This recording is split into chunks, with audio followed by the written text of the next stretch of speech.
ज्ञानोबाची तुकोबाची भाषा गोड साधी, मराठीचा वारसा हो ऐका भाषा निधी। आज माझा चेहरा दिसत नाहीये तुम्हाला, कारण माझी आई सोबत आहे। तिची वेणी मला दाखवायची आहे, तर तिने घातली ही बट वेणी आणि मी घातली ही सागर वेणी, आणि आमच्या केसाला काहीतरी लावलंय खाली, तर ते मला तुम्हाला सांगायचं आहे। तर आईला लावलंय मी हे केळीचं सोप। तर जो शब्द आज आपण बघायचा आहे, मी हातात घातली ही क्रंची। तर तुम्हाला माहितीये, कारण केस बांधायला आजकाल तुम्ही हे वापरता, पण पूर्वीच्या काळामध्ये हे असं केळीचं सोप वापरत असत। तर एक असं तोडायचं आणि वापरायचं। तर आईच्या इथे सगळ्यात खाली मी असं हे केळीचं एक सोप बांधलेलं आहे। तर याला म्हणतात अगवळ किंवा आगवळ। तसंच मी इथे हे लोकरीचा दोरा बांधलेला आहे, तर त्यालाही आगवळ असं म्हणतात, किंवा केसाळी म्हणतात, किंवा केसोळीही म्हणतात।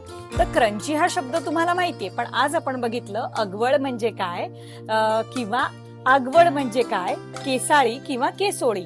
तर आपल्या केसांच्या शेवटी केस सुटू नयेत म्हणून जी लोकर बांधली जाते, किंवा जे सूत बांधलं जातं, किंवा जी दशी बांधली जाते। आता दशी म्हणजे काय हे तुम्हाला आश्चर्य वाटेल की हा शब्द कुठचा, तर हे कांबळं जे आहे की नाही, किंवा हा रग जो आहे, तर त्याला हे जे आहे ह्याला म्हणतात दशी।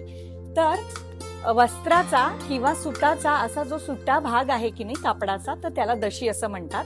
केस बांधत असताना सगळ्यात शेवटी घट्ट बांधायला, आजकाल केस बरेच जण मोकळेच ठेवतात, पण केस बांधत असताना हे उपयोगी पडतं, म्हणून क्रंचीसाठी आगवळ, अगवळ, केसोळी किंवा केसाळी असा शब्द आपण उपयोगात आणू शकतो। तर हे सगळे शब्द मी तुम्हाला सांगितले। तर केसांचा आपण असा घट्ट बांधतो, आई बांधून दाखव, तर त्याला काय म्हणतात हे तुम्ही सांगायचं आहे। हा केसांचा काय आहे, आणि ह्याला गजरा घालायचा, या शब्दाला काय म्हणतात तुम्ही लिहून पाठवायचं आहे। चला, अच्छा येतो हा।